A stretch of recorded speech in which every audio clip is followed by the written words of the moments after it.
Hey folks, Matt here. So today I'm going to show you real quick how easy it is to add a new user to your WordPress website. So let's say you've hired a designer or maybe even someone from Fiverr and they're going to do some work on your website where maybe they might need to have access to like a plugin or whatever. So it's really simple. You just come down here to users and go to add new. Okay.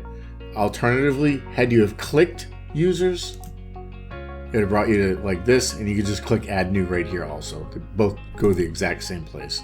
So you just type in, give them a username, type in their email.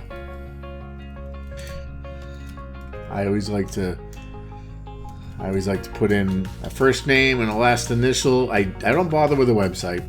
The password, I let it do the long password, and I keep the send new user and change subscriber. This is important. Click on that and choose administrator, because you want them to be able to have access to the tools and stuff to do what they do on the site.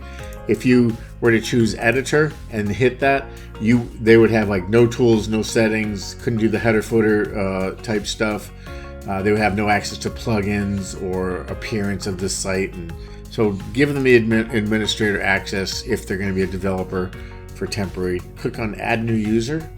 And there you go. Once you've added that new user, I'm not going to bother saving that, they will have gotten an email with the password on it. So let's check that email really quick. That's my crap email account. This is all crap email. That's what I use it for. Login details. So then it says, hey, so then it forces, okay, this is cool because I forgot about this. It forces them to change the passwords.